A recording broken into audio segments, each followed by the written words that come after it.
Hey everybody, this is Adam Strum, and we're about to go cruising into a better financial future with your host, Kim Cruz.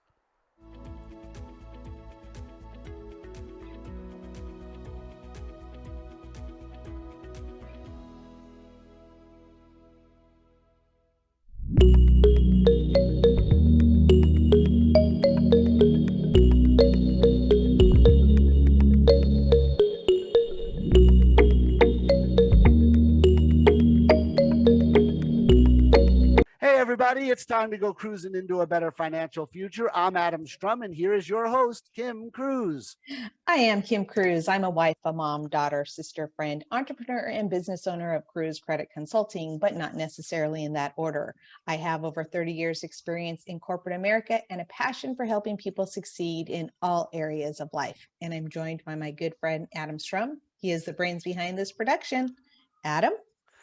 I'm Adam Strum. I have 20 years experience in the debt and credit space. I own Financial Rescuers. I am co-owner and co-CEO of US Financial Alliance. I also own a business consulting firm by the name of On Target Strategies. And my goal is just to make sure that people get what they pay for. That's what I want most in life. Kim, we have a great guest today. We We really do. do. We do. I'm going to let you fully introduce her because she is one of the smartest guests we've ever had on. Yes, I'm so excited to have you on, Amber. So let me give a brief introduction for Amber. Amber is a social worker. She's a mother of two and a business owner. And throughout her education, which include two masters, she realized she wants to make an impact on her community and she developed a passion for helping people. And as a social worker, she is committed to helping those who are vulnerable, oppressed, and living in poverty. And as a businesswoman, she was able to recognize so many ways that she could promote change and make a positive impact at a larger level. And now her mission is to help educate individuals, families, and other business owners to gain a greater understanding of the financial tools available to them and plan for futures that they can count on. So your mission is very, very similar to Adam and mine. So we are excited to have you on as one of our partners speaking today and helping people cruise into a better financial future. So this is awesome. Thank you, Kim. Excited to be here. Awesome. So Adam, you want to take it away with our next steps? All right, sure. As everybody knows, every week we do an article of the week. And I personally chose this one because it struck me as something people should understand the difference between. And the three of us understand it, but the general public really doesn't see a difference. And there are some huge differences. And this week's article is about credit unions, it's about credit cards and how there's a big push for credit unions to supply credit cards. Now, there is a major difference between a credit union's credit card and a bank's credit card. And that major difference is the interest rates tend to be lower through credit unions. And that's what this article talks about, is how credit unions look at credit differently than a bank does. Mm-hmm. So I'd like to discuss the article if we can. It came from creditcards.com, although it has appeared in Forbes, the Wall Street Journal, and a few other places. Mm-hmm. So, Kim, let's talk about the difference between banks and credit unions, because that's what this mainly is about. Well, I personally love my credit union. I've been part of my credit union, and you tend to build a closer relationship with your credit union. I've been part of my credit union for before I was even married. So we're talking 30 years that I have a banking relationship with my credit union. And I walk in there and they know who I am. We also have a business banking account with another bank, and they have no idea who I am, and they are a much larger bank. So I greatly appreciate the relationship building that you have at the credit unions. And they also offer more personalized services, including the better interest rates on your loan, the less fees and charges on your accounts that you have there. So I definitely promote having the credit unions. As a matter of fact, my accountant, she asked me to make sure that I'm banking with a credit union instead of a regular bank. So that was a really interesting article that it also talked about how credit union members happen to be increasing their credit card usage. They're seeing a higher rate of credit union their credit cards. Well, very true. I'm going to let Amber speak next on this because I know she knows the difference between the two, being that she knows a lot about insurance. And it's the insurance backer of banks versus the insurance backer of credit unions that allows them to be more flexible. Mhm. So, Amber, go ahead. Absolutely. So I think one thing that a lot of people don't realize is that when you put your money into a bank, it doesn't just sit in a vault in the back, right? It actually goes into insurance. So, it's just a tool that so many banks, individuals, everyone is using. And I think my favorite part specifically about credit unions, and you all mentioned it, the fees are lower, the interest is lower, but also usually credit unions have a goal. Everyone is a little bit different, but their goal is usually to give back to the community in some way. So as we're putting money into a credit union, that money isn't just going to the bank. It's going back into our community, wherever the credit union is actually located. True, very true. In fact, banks sponsor things nationally all the time. Banks do give back to charities. Let's be, fair and honest. Chase donates to the Diabetes Association, the Cancer Association. So does Bank of America. But credit unions concern themselves more with local issues. And in fact, there's usually some sort of small requirement to join a credit union. So to become a member of a credit union, you can't just walk off the street. You have to prove either that you're in a certain trade or that you Mhm. have a certain background or that you live in a specific area. They're required by their insurer. Now, let me make sure everyone knows what I'm talking about. Everyone's heard these letters before, but they don't know what they mean. FDIC. I see. Yep, FDIC is what insures the banks of America. It's the Federal Depository Insurance Company, and they insure all your deposits up to $250,000 that you deposit in your bank. Mhm. Credit unions don't use the FDIC. They use the NCUA, which is the National Credit Union Association. Mhm. Notice they're not noted as an insurance company. Although they are an insurance company, it's one of several things the NCUA does. So credit unions have more flexibility because their insurance is less rigid. It's not federal. It's not backed by a government agency. The government says that every 250,000 per account that you deposit is insured.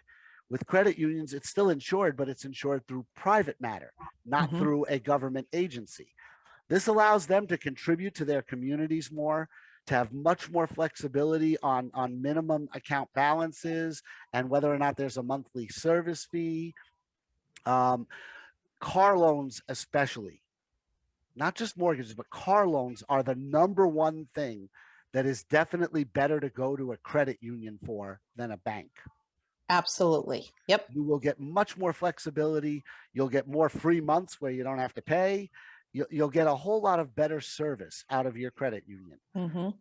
Now, that's why people are jumping on the credit cards. They've learned that they get better service from their credit union credit cards than they do from their bank credit cards. It's almost never that you'll call up your credit card servicer with a credit union and get somebody in the Philippines, India, or South America. However, if you call Chase or Bank of America or Citibank or Wells Fargo, you have a 50-50 shot at getting someone in another country who has no authority to really help you other than to read a script. Right. And so you just get better service with a credit union than you do with a bank. And even if Mhm. you do have a bank, I'm not saying you shouldn't. Some banks do know my name when I walk in and they treat me the same way that my credit union does. It's very possible if you've been going to the same local bank for many, many years that you'll get that level of service from your bank. But the inner workings behind the people are the same for everyone, no matter how well they may treat you up front. And Mhm. those inner workings in a bank are much more complicated than they are in a credit union. So I highly recommend, if you can, go open a small checking account in a credit union, be a part of the credit union. When you need it, it's there for you. When you don't, you're just accumulating funds in that account. It's an extra savings. And I know Amber really, really loves to help people start saving toward retirement. I know that for a fact. I've read her background. Um, all right. So that was our article of the day. Does anyone have anything to add? No, I just think that that's great information because people don't know the difference. And I know that we're providing a service to let people know and help educate them on what the difference. So I love the suggestion. Go open up a small account at your local credit union. It can do wonders for you down the road. I'm going to tell everyone a secret that they're not supposed to know. In addition to all the other stuff I said, when you belong to a credit union, you're likely to be able to get discounts at other local places Mhm. for being a member, like your local museums and zoos and libraries and other functions, including your favorite baseball team, whoever that may be. So just something to keep in mind. Just a little secret. I didn't say it. Don't tell anybody. Oh, wait a minute. We're on the air, aren't we? All right. That's fine. No problem. We'll live with it. I'm sure the credit union won't mind that I gave away their secret. Exactly. Yep. So, well, let's move into our topic today. Why we have Amber here, because she is a wealth of knowledge, and she has so many things that she can talk about and educate people on a wide variety of subjects, but we're kind of going to simplify the 401k definition and what it can do for you. So I'm excited to have you on here because that's just one of the many Kim, things that you talk about. we're going to discuss 401k's. I didn't wear my running shoes. I haven't run Exactly. a Because 401k in a long time. because people do not know what a simple definition is. Imagine that. I know when I first started working Oh, in you're corporate talking the America, financial 401k. I we're thought you meant talking the the race. financial, the Oh, man. All financial. right. We'll have to do the financial one. Now, I want to let everyone know that when we ask Amber these questions, she's actually very well equipped to answer them. She has a dual master's, MBA, MSW, Masters of Social Work, Masters of Business Administration, and she spends all day, every day helping people discern what's best for their future as far as what to do with their money. So we're not just asking someone we picked out of thin air. We're asking someone who really knows what they're talking about. With that, Kim, why don't you throw the first question out and let's let Amber answer it first. Perfect. This is a question from Tiffany out in Florida. So Tiffany wants to know, what is a simplified definition of a 401k and how does it benefit me? So this is a great intro for our topic. Awesome. That's a great question. So for Tiffany, for everyone, most simply put, a 401k is a tax deferred retirement vehicle, and it's a vehicle that's sponsored by an employer. So when an employer sponsors a 401k for an employee, usually they also will match a certain percentage of whatever the employee is putting in.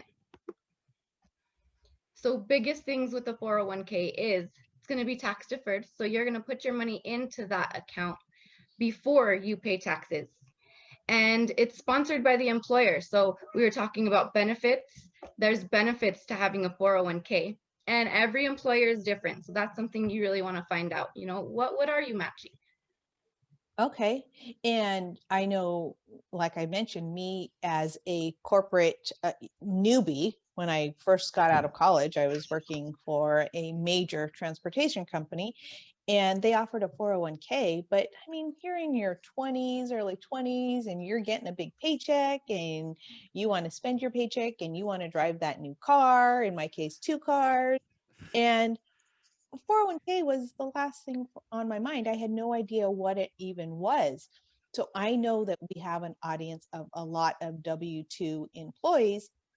And Amber, you and I have talked a little bit about your experience as a W-2 employee, not knowing anything about a 401k and what it can actually do. And like you said, a lot of times your employer will match it and you are literally turning money away if you don't know that your employee will match it, right? You're saying no to Yes. free money, Yes. free tax deferred money. Exactly. Yes. On top of that. All right, so I'm going to add to this a little bit and then I'll pass it back to you, Amber. I'm a former 401k administrator. When I was in corporate America, 6 months of my time in corporate America, and I was there for 15 to 20 years. It was a sentence basically. But while I was doing my time in corporate America, I spent 6 months as the 401k administrator for the company I worked for. And you'd be shocked at how many W-2 employees turn away the free money. We matched up to of your paycheck. Mhm. So just think about that for a minute, okay? For those people making $1,000 a week, you're turning away 5%. You're turning away a free extra $50 a week on your check. It goes towards your retirement.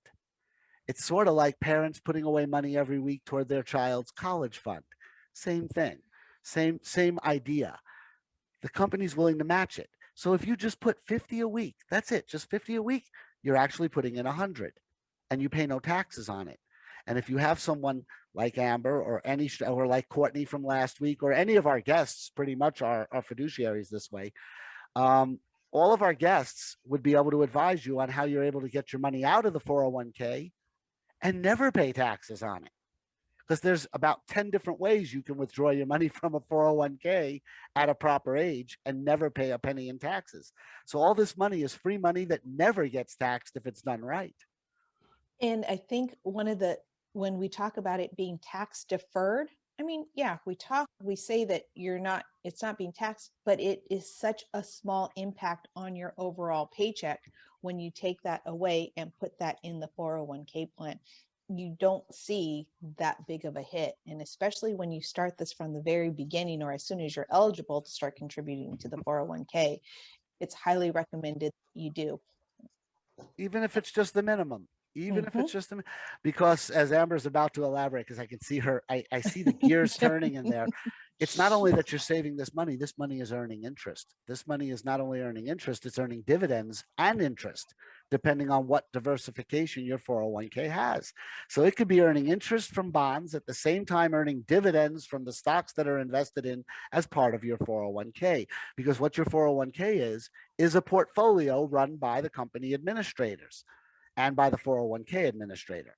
So they choose to diversify all the funds into many different places so that the 401k cannot lose money.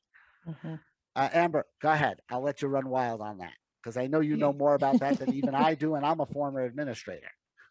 Yes, I think yes to everything you all just said. I mean, how many times do we get a raise at work that we didn't even expect? Like, guess what? You just got a 25-cent raise or a dollar raise.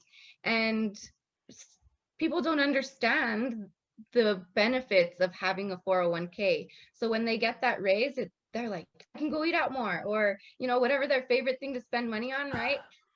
That's what they're so excited to do. Mhm. But I think if you're the 401k administrator or you're the CEO or you're the manager, that is such a great opportunity to sit with the employees and say, hey, you just got this raise and guess what? And, kind of explain how the 401k works. Mhm. I mentioned to Kim when I had my W-2 jobs, I worked for a company for about 8 years, amazing company. But one thing is, during that time, they never explained to me how my 401k worked. So, year 7, I had a CEO who stood up in front of the group and said, if anyone wants to learn more about how the 401k works, whether you have it or you don't have it, if you want to better understand the details and really how that's working for you, come sit with me. Let me know that you want to sit with me and we'll sit down. So, I heard that and I said, I'm not contributing to my 401k simply because I don't really understand how. So, I'm going to go sit with him. I went up to him and he went to the back office with me right away and he explained exactly how it worked. So this company was doing a dollar to dollar match up to 5%. So thank you, Adam. You just explained that for me. For every dollar that I would put into that 401k, they were going to give me a dollar back. So every time I put $50 in, they put another 50 in. Again, up to 5% of what I was getting paid. Could you imagine for 7 years, I put $50 a paycheck? Mhm. It's just, I missed out on so much money for those first 7 years, right? My 401k just did not grow because I didn't understand that that was a possibility. So I put it in there for 1 year, and man, that 1 year, I saw the difference. And it made me really want to get out there and tell all of the other employees I was working with, right? Hey, I just went and talked to Ben and he just explained this to me. You should go talk to him too, right? I used to have those sit down conversations with people that Ben had with you. And I told them, look, this is what I would say to them. You don't understand it. I've explained it. You still don't quite get it. So here's what I suggest. put the minimum in, put 1% for 6 months of your paycheck. 1%. That's not a lot of money at all. 1% of 1,000 is $10. Take $10 out of your check and put it into your 401k. We'll match it with another 10. So you're putting in 20. You just got a $10 raise. But come back in 6 months and let me show you what's happened. Mhm. Because until you see the result of your 401k, you really don't get it. Right. So 6 months is 24 weeks, give or take, which means they've put in 240, we've put in 240. So they should have $580. The people would come back and see $1,732. And they'd be like, how does that happen? That's easy. You see, like I explained to you in our first sit down, your money that you're putting in the 401k is invested in specific blue chip markets, markets that are pretty much guaranteed not to fail or even go down, but to hold steady or go up. 401ks are administered specifically and insured not to lose 100% of their value. Very few people have ever seen a 401k go completely belly up. That doesn't really happen. And after they saw that, I said, imagine if you were putting in 50 instead of 10. You wouldn't just have 5 times what you have, you'd have about 17 times what you have. After 1 year of putting in, that's 52 weeks, $2,500 at $50 a week, right? We match it, that's 5,000, but most of those people have $12,000 after 1 year in their 401k. And if you're at the company 10 years doing that and there's not a whole lot of growth, you have $120,000 towards your retirement for putting in less than half of it, for putting in a third to a quarter of what you actually have in value in your 401k. With that, let's move to the next question because it's going to open a lot more of this discussion up. And I have the next question, which comes from Carlos, right there in your neck of the woods in New Mexico. Is there a difference in a 401k from an employer, or can I get one on my own? That's a great question. And I think that's a question that so many people have. And as I explained in the beginning, a 401k is an employer's sponsored account. There are individual accounts as well. So an IRA, an individual retirement account, right, is what allows, it's another vehicle that allows people to also contribute on an individual basis aside from their employer. So let's say the employer is only offering a 5% match. That gives you the opportunity to be able to put 5%, that $50 or whatever it may be, into your 401k. And then also have another vehicle with more benefits, maybe different benefits, that you can really build into your puzzle so that at the end, when retirement comes, you have something built. It's not just your 401k and that's the only thing you're relying on. It's a foundation that has multiple benefits, right? Well, yeah, definitely. An IRA is almost identical to a 401k, except you're doing it yourself. Yes. But you're not administering it yourself. You have help in the background picking where your money gets invested. Now, you can, in both cases, in 401k and IRAs, a lot of 401ks give you choices of where to invest your money. They actually, a lot of companies, especially the bigger ones, give you multiple, up to 4 different choices with 4 big levels of risk, which is, highest return, biggest risk, lowest return, least risk. And then there's usually 2 choices in between. This means if you want to be aggressive and you think that the markets are stable and good, which right now is not a good time for that. The markets are all over the place. But when the markets are normal and they're steady and good, you might want to be more aggressive, which means you might earn a whole lot more interest short term. Whereas when things are a little crazy like they are now, you might want to go in the middle or even the lowest one. But even at the lowest one, your money is still growing without you doing anything. You don't have to make any decisions. You don't have to choose individual stocks. Your money is always diversified amongst many different stocks, bonds, etc. So there's not a whole lot of thought into it other than whether you want to be aggressive because you can see that everything's on the upswing and the economy's growing, or if you see the economy's in a shaky, like the pandemic has caused, you might want to downgrade and change your fund. Same goes with an IRA. You get a little bit of input but the managers of your fund will decide ultimately what to do to make sure you don't lose money. Mhm. Kim, give it to you. I just want to say that this is an excellent question because this is exactly the type of help that Amber offers to her clients because they don't know what else they can do. And I know that we have a huge entrepreneurship audience, people in business for themselves that don't know. They don't think that they have the 401k option. So they're socking money away, just trying to save it for their retirement, not realizing that you actually have resources that can help them start building for retirement from the very beginning. So I love this question and that you're able to help people. And I'm sure this is the majority of your work is educating people on the different resources that they have available, and IRA just being one of them, right? Yes. All right, Yes. Kim. Anything else you want to add to that, Amber? I think I just want to agree with you. That's absolutely true. Most people, they see their 401k at work and they say, I have my retirement set, right? I'm contributing to retirement. But they Exactly. don't think about all the other vehicles that exist. And, who do they go to go learn about those things? There's not many people out there who are offering their time to explain, this exists, that exists, this exists, and Not this without is how paying it fits $100 an you. hour. Exactly. Yep. Right. Yep. That's why I'm so glad we do what we do. We give resources to our audience. So let me move on to Jared in New York. And we've kind of touched on this, but I really appreciate the question that he's asking. So if he receives a 401k from his employer, and what he wants to know, what questions should he be asking about his 401k? Does he just accept it, or what are some steps that he should look at when he's signing up for his company 401k? There are some really important questions. Go ahead, Amber. I'll sit out. I think the biggest questions would be, what we just talked about. Is the employer matching? And what are they matching? And up to what percentage, right?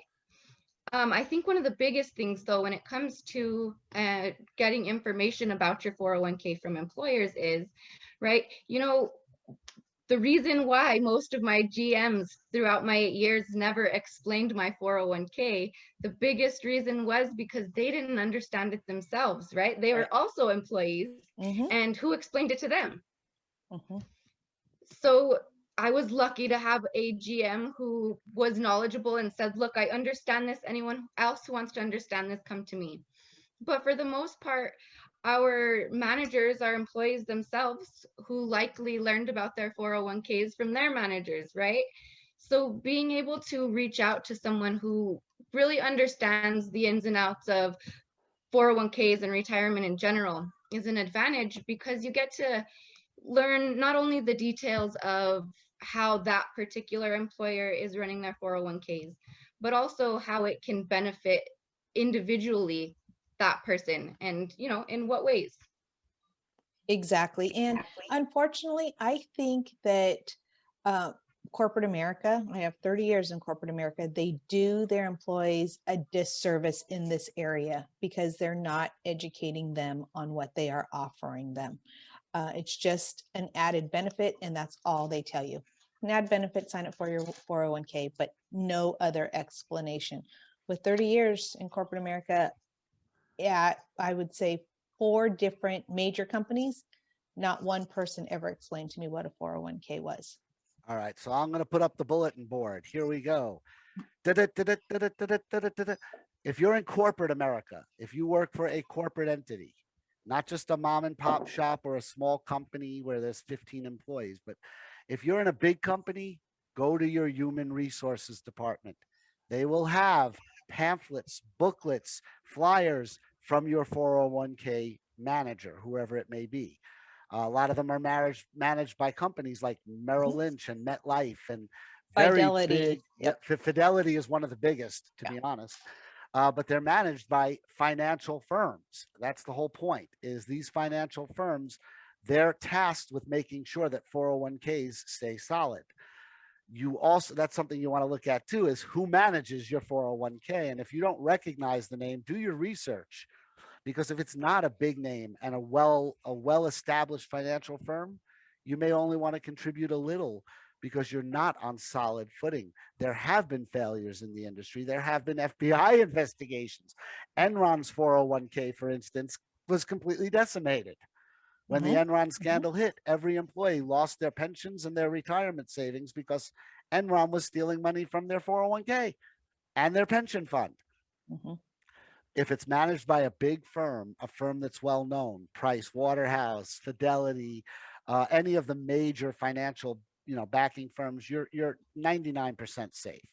But if it's a company you've never heard of, research them before you start putting your money in. A 401k is an amazing device to help you save for retirement. But like one of our guests, and Andre Baraka, said a couple of weeks ago, it's not sexy. Exactly. Yeah. And if There's you haven't nothing heard that sexy about a episode, 401k, check but out yeah, you should check go that one back out. and rewind that one because that's his number one thing is retirement, and life insurance, which, all planning for the future. Your 401k is one piece of it. You don't drive a car until you put an engine in it. Mhm. Your 401k may be a great car, but now you got to get your transmission, your engine, there's a lot of working pieces to making sure you have a comfortably set retirement. And a 401k is one piece of that puzzle. And I'm just going to add that if you are going to your human resource department and you're not getting the information or you're not understanding it because it's not being explained to you, you need to get in touch with Amber. Correct? Can I plug that? And you will explain to them and you will tell them what they need to look at. Because just like all the other resources that we've talked about, there are people that can explain this to you in a very simplified manner so that you understand it, and they'll sit with you and go over all of these things with you to make sure you're comfortable investing and taking advantage of a 401k. So if you're not getting the answers that you expect or you're still not understanding it, you definitely need to reach out to somebody like Amber. And we'll have Amber's information at the end as well. It'll be in the box below. Yep. Now, the All right. next question is a really good question, and it deserves a really in depth answer because there's a Yes. lot of possible scenarios. Mm-hmm. So we have Jason in Oklahoma on this one, and Jason asks this: what if I can't afford to contribute to my 401k, or I need to close my account, or I need the money that I've put into my 401k? Well, I won't go first. I'll save mine for last on this one. So go ahead, Amber. You talk first. Awesome. So again, very important to connect with HR and find out the little details of the 401k, right? There's so many clauses, right? You want to make sure that you're not getting penalized, or, the fees, you understand what kind of fees you could be charged for doing things like pulling money out early.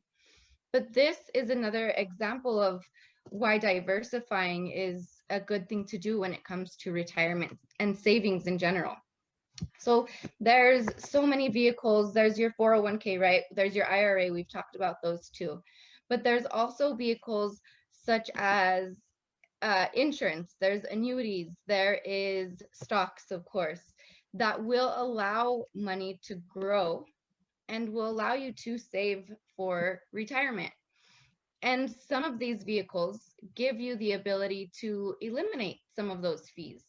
So as opposed to having to wait until you're age 59 and a half, or having to have a qualified event like a first house, for example, there are vehicles like insurance that allows you to put money in, grow that money, just like you would in a 401k, but be able to pull it out with less restrictions. So when looking at those things, if being able to have some liquidity and being able to pull that money out early, that flexibility, that's something that is offered through other vehicles. So again, learning about all the vehicles that exist and building a foundation is so, so important. And it gives you the ability later on to be able to go back and say, hey, I need some money now. What can I do? Mm-hmm. Kim? Well, I think that's an excellent explanation. And in the time that we are living in right now, there are so many people that are in financial disarray that they look to their 401k and they think, okay, I've either lost my job, or my hours have been cut, or I don't, or if they're business owners, they're not getting the income that they had expected. So their first thought is, "Ugh, I have to pull out my 401k." And if they don't have a financial advisor that is advising them on other options, they are losing out, because you can borrow against your 401k. Or, like you said, if you start diversifying earlier, there are other options that you can take that you won't be penalized for as severely as just closing your 401k.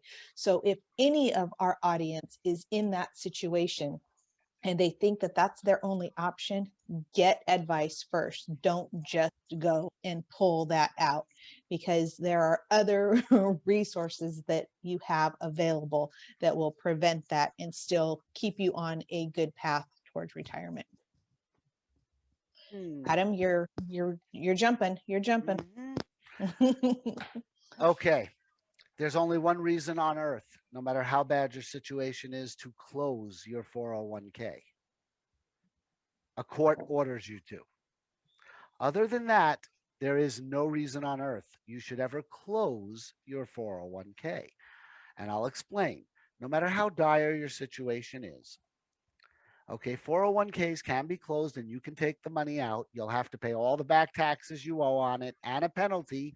And on top of that, a fee, which means, let's say you had 50,000 in there, you'll be lucky to get 38,000 if you're very lucky. If you're, four dependents and maximum tax cut stuff that we talked about last week, you're losing all that money you were matched, basically. So you're basically flushing money down the toilet.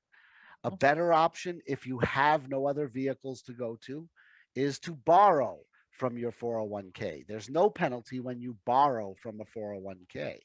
You do have to pay yourself back. It's just like taking a loan from anybody else. You're just taking it from yourself and you're agreeing to pay yourself back plus interest.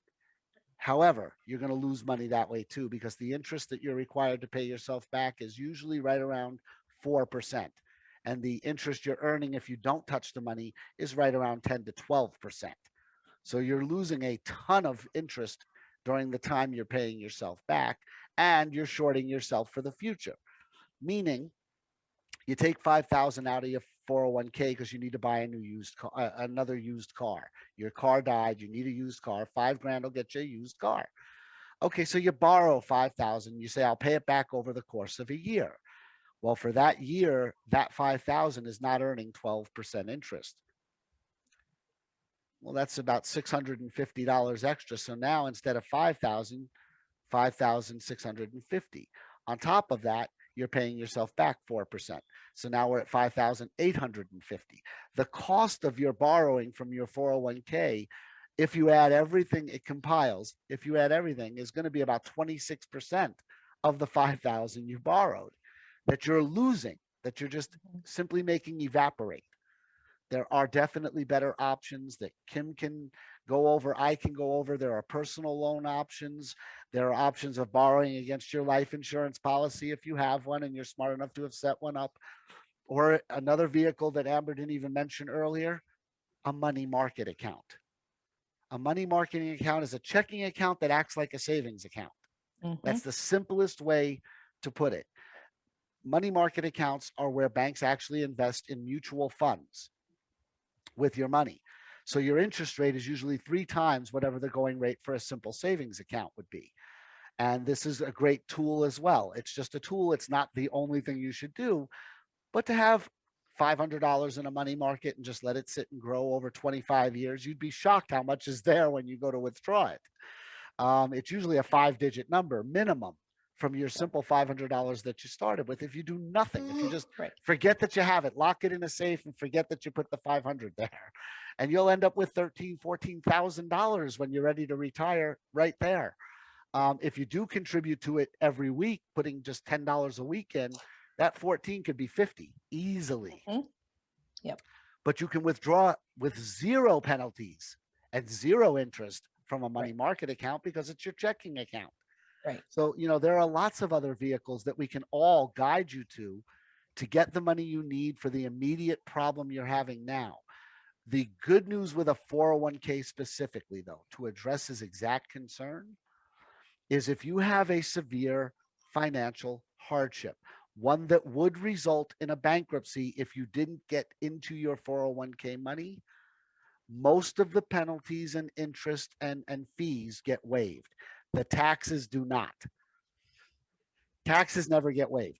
We all know that. The IRS is very unforgiving when it comes to that stuff. But as far as the administrator, the company match, everything else, if you have a severe documentable financial hardship and you are about to declare bankruptcy if you can't get to your 401k money to relieve the stress, you likely will not have to pay a penalty. The penalty you pay is you won't have the money you need to retire when you expect it.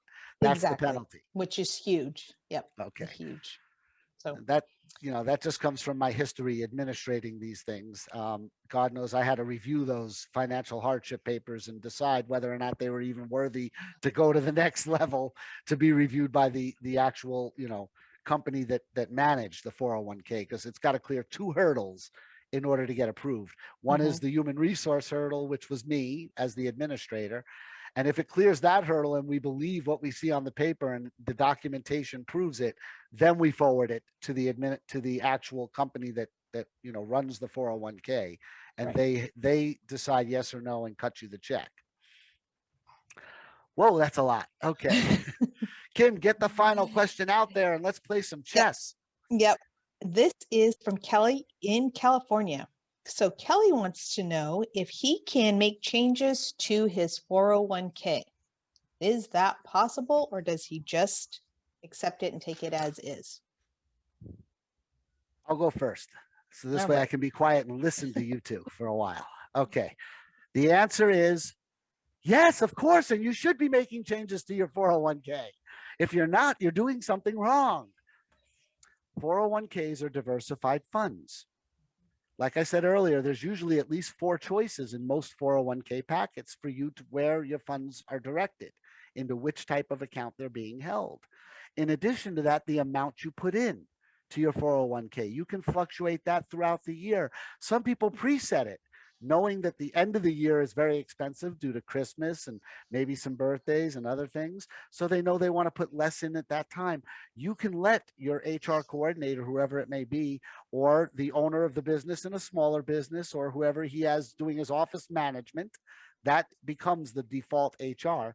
You can let them know, hey, I want to put 5% of my paycheck into the 401k from January 1st to June 30th. And from July 1st to the end of the year, I want to put 3%. And they'll do it for you because it's to their benefit for them to make that switch on time. It's also less company match, so they're saving the company money. So they have an incentive to do it for you. But yeah, you should be making changes all the time because the economy changes all the time, and your 401k's growth depends on the economy. So your personal economy and the overall United States economy both contribute to what happens to your 401k. In the months where you need more income in your household for whatever reason, that you can put a little less, but then try to make up for it on the months where you have that little bit of extra money. And so, design what works best for you is my philosophy. I will help you figure out what's best for you if you call and you want me to go over your 401k options with you, or I know Amber does that. I know Kim does that as well. So do most of the guests we have on are more than capable of helping you with budgeting. Kiana was a great guest for that as well. But the fact is this: you change what you need to change so that you never feel under pressure financially. See, life gets a lot easier when financial pressure is not part of the picture. Right. And a 401k is one piece of the puzzle to not stress about finances. Lowering credit cards is another piece. Savings is another piece. Making sure your income matches your lifestyle is another piece. That one is rarely met by anyone. Most people live way above their means, and they don't realize they're living way above their means. And they don't realize that they could have everything they have and still live within their means. They think they have to cut things. And I'll tell you right now that the number one way to have more is not to cut, but to invest or spend. You spend on what's going to earn you more later. Cutting always leads to more cutting. There's no way around that. The more you cut, the more you need to cut. Mm-hmm. So it's not about cutting things out. It's about spending more efficiently. Right. Right. And making your money work for you. So right. on that ground, yes, of course, your money should work harder than you do. If it Yep. doesn't, something's not right. Yep. I will now shut up completely because I want to relax and watch the last 10 minutes of this show with my two other people here who are going to educate me a little bit, because Kim knows that I have a bad, for those of you watching who have seen, I've been my side drink is not Coca-Cola today, it's Dayquil. And so I'm done. I'm fried. Go ahead. I'm going to let you go, Amber, and give us your input on this question about being able to make changes to a 401k. So I loved what Adam said. Most people don't even realize that they're living above their means, right? They think, if I go and contribute to whatever it may be, and it's not going directly towards my bills, what am I going to do? Right? They think that they are making just enough to make ends meet. But when you really sit down and look at those details and look at, what would be the benefit of me actually using that extra $20 to go towards my future?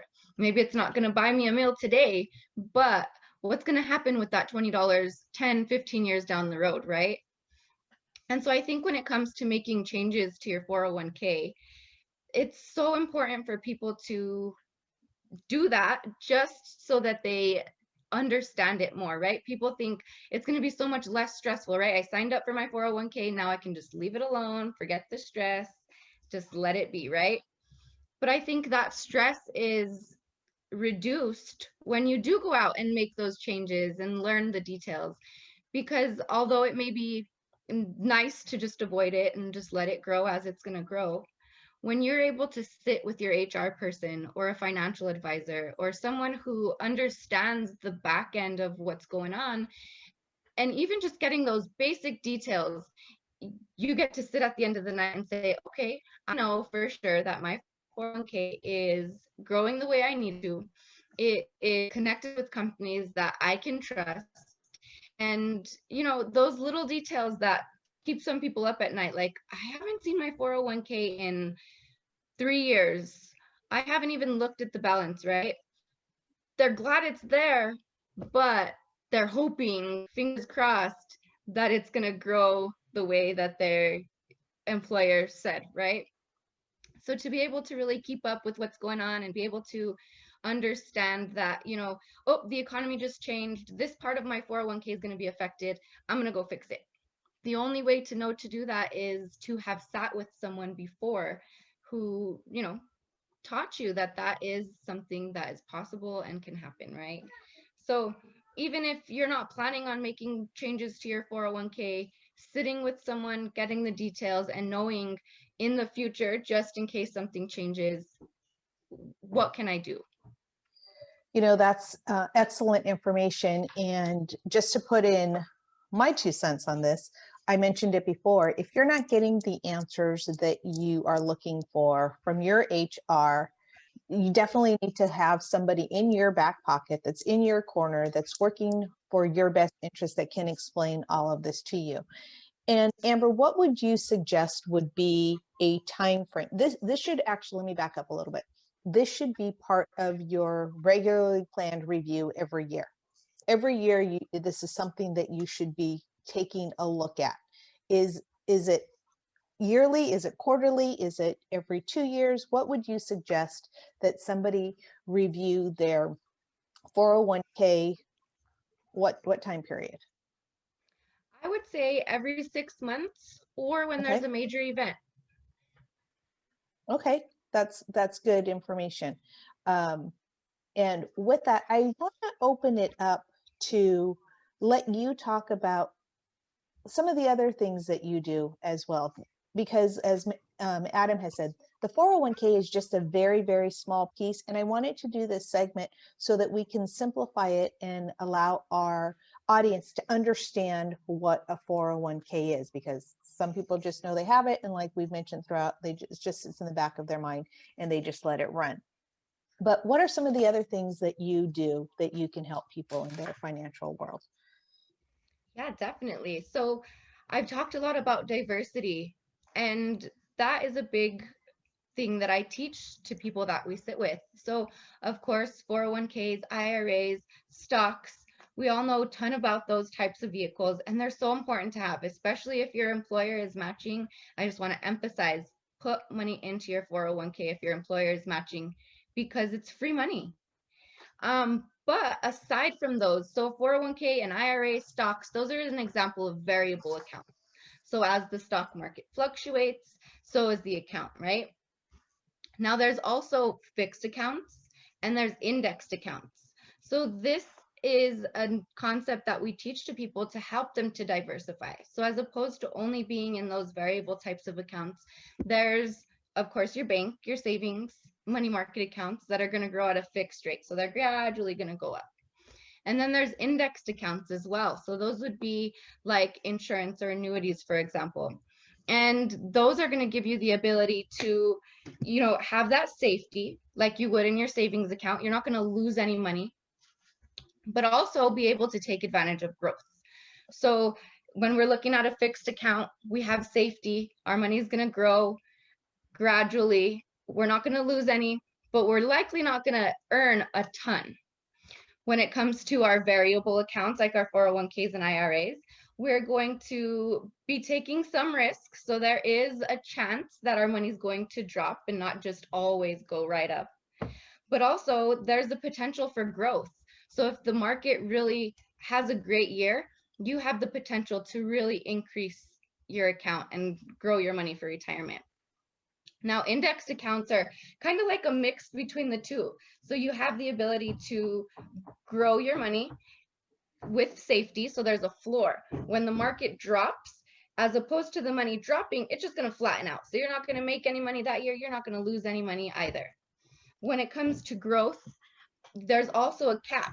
So you're not going to earn as much money as you might earn in a 401k, but you're also not going to lose it. And it is going to go up at least to a certain percent, usually around 10%. So being able to understand that, you can have your variable account and definitely do so because there's so many advantages. But you can also have money in a fixed account and in an indexed account and have them growing so that when retirement time comes, you're not just stuck with your 401k only, right? You're not only going to be pulling that money out, paying the taxes on that, and that's your retirement. You may also be able to have a vehicle that maybe isn't tax deferred, and instead throughout that time you paid the taxes right away. So instead of paying them before your paycheck is taxed, you're getting that paycheck after it's contributed to the 401k, and you're putting that money in afterwards. So taxes have already been taken out. Advantage to that is, you're pulling your money out of your 401k, paying on taxes on that. And then you may also pull money out of this other vehicle and have no taxes to pay on that. So when you think about it, there are tax advantages. And I saw your video from last week with Miss Courtney Epps. I would recommend everybody watch that because, oh man, tax advantages. She was almost as good a guest as you, Amber. Thank you. She was awesome. But she went over so many details that I was just like, yes, right? And people don't know about these tax advantages. And when it comes to retirement, really focusing on, are my vehicles all tax later vehicles, or do I have some that are taxed now, taxed later? What can I expect when retirement time comes? Mm-hmm.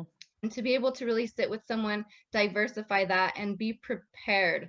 I like where it says right there behind you, life happens, be prepared. That we have is no actually, idea. When you walk into my office, and Kim knows this actually, she hasn't been in my office, but she has seen pictures of my office. That is on my wall. Yes. Whether it's buying a home, saving for retirement, choosing insurance, buying a car, choosing a new job. Life happens. Be prepared. See, most people are not prepared for life to happen to them. Exactly. And they don't Right. understand what that means. What it means is this. Okay, you're buying a house. Let's use that as an example. I know you get a lot of first-time home buyers that ask your advice, right, Amber? Yep. Yep. And Kim, I know for a fact you get tons of those. And I get a line outside my door in June for that because house buying in the summer is very popular. In Exactly. the winter, it's harder to travel around and look at them. But that being the case, I tell them, look, what's your mortgage? You know, what have you been approved for? And they say, oh, $1,500 a month mortgage. I'm like, okay, yeah, you can afford that, except that's not what your mortgage is. They're Mhm. like, yes, it is. The bank said so right here. It's 15.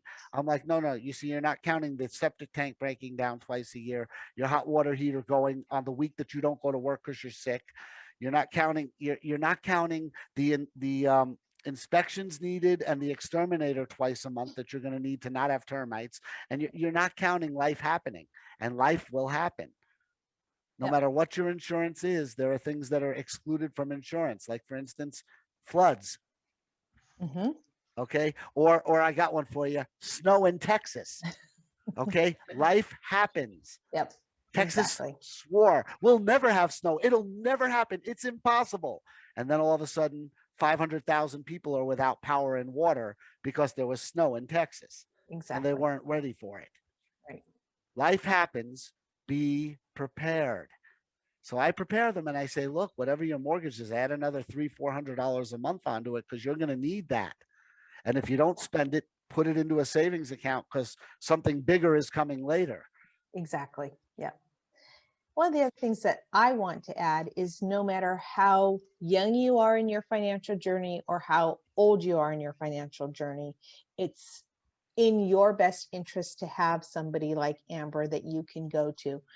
Because I know that there are people that are in their 50s, in their early 60s, and they haven't prepared for retirement, or worse yet, they've made a mistake where they've had to go through their retirement. And now they're at an age where they're thinking, oh no, what do I do now? It's never too late to start. You can still help and you can still start putting some of that money away in these different vehicles that you've talked about to give them um, peace of mind and comfort. Any input on that, Amber? Yes, I think it's just so important for people to really be able to understand what exists out there. Maybe not every product or every solution is going to be perfect for them, but to at least be able to understand that this is something that exists. And if something comes up, that's something in the back of their mind that they can say, you know what, I learned that this can do this for me, and I want to be able to do that. And I think so many times, especially when someone has just a 401k, right? They maybe a job ends and then now they're no longer contributing to the 401k. The company's no longer matching anything. And they're like, well, next month I'm going to look at that 401k and see what I can do with it, right? I left my job and it's just still over there at Walmart. So, I mean, we'll figure something out. But being able to have sat with someone ahead of time. So when your boss says, you know, I'm sorry, you were a wonderful employee, but we're going to have to let you go. You can say, you know what? Now I need to take care of my 401k so that I can make sure that my retirement continues, it's consistent, and there's not a gap, right? So, especially for those who have maybe got let go during this COVID or they've had some type of gap in employment, if you're just Yes. letting your 401k sit there with your old employer, let's talk. There's just, so many different options Oh, and I can think of a dozen learning off about the those. top of my head on what you can do with a dormant 401k. Yeah. It's very important people understand too that if you move from a company with a 401k to a company that has a 401k, even if it's managed by a completely different company, you're allowed to move it from one to the other with no penalties whatsoever. Because Whatsoever. or you can move it into your IRA with no penalties whatsoever. Or you can move it into certain annuities with no penalties whatsoever, Exactly. which is why it pays to check with you know myself, Kim, Amber, or any expert in this field to see what the different options are for your 401k. Amber, it's late in the game, and we're in the fourth quarter, and I want people to know how to find you. I know how to find you. I Kim know knows how to how to find find you. you. Let's let everybody know how to find you. Awesome. So I can be found a few ways on social media, of course, Facebook, Instagram, LinkedIn. I am under my name for my personal accounts. And for my business accounts, my business is called Accountable Futures. So we talked about my mission is to get out there, educate people, help them to have financial futures that they can count on. So Accountable Futures is the name of my business. How Um, incredibly appropriate for what we've right. just talked about.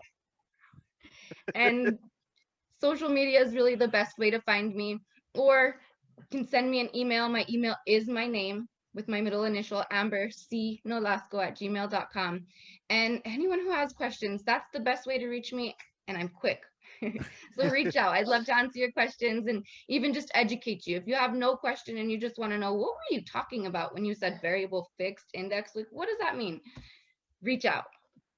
That is awesome. You have provided a wealth of information to our Yeah. audience, and I greatly, greatly appreciate you being our guest today. Now I'm going It to was give a great to little be plug on. here. Amber's part of a network that I have a lot of respect for called PHP, which is people helping people. And one of the core values is the free consultation. So Amber does give a free consultation if you call to start asking her questions to give you an idea of what the services she can help you with are. And there are dozens of different services she can help you with. So I want people watching our video to know that your 401k is just an itty bitty teeny weeny button on a 12 button shirt of things that Amber can help you with. If you're having problems with your financial health or your financial envisionment of your future, it pays to give Amber a call. And then when you finish with Amber, you give Courtney a call to find out how not to pay taxes on everything that Amber just explained to you. Um, whether it be debt relief, because Amber offers that the same way I do, whether it be, you know, how to keep your credit card balances low. I know that's something you've talked about a little in other videos with other people.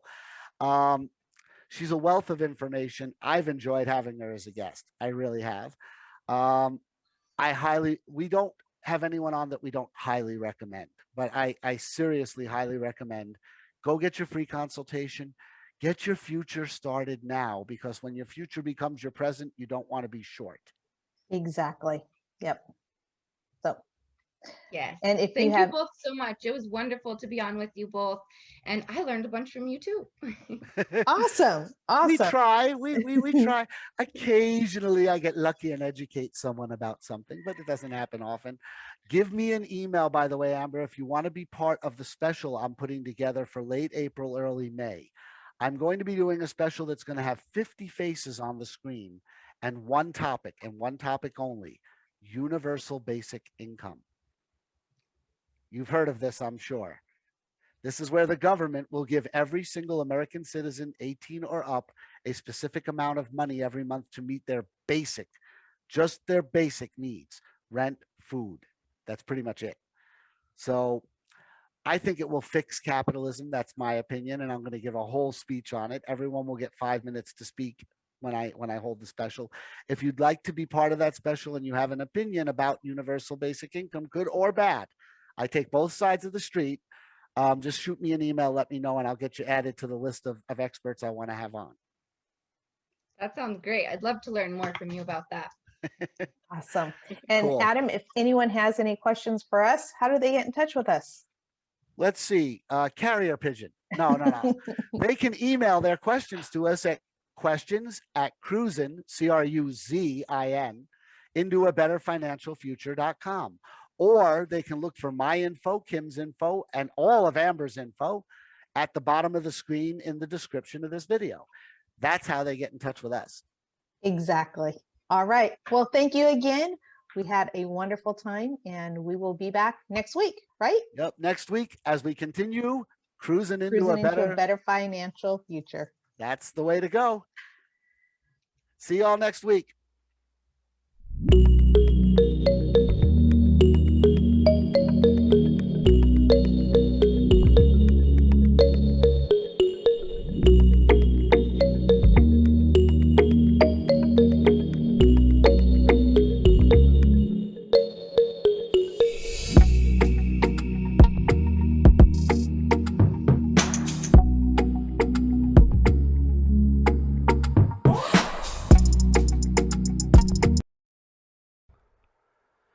Thank you for being a part of Cruising into a Better Financial Future. Don't forget to hit subscribe so you don't miss a future episode. We'll see you next time. Bye.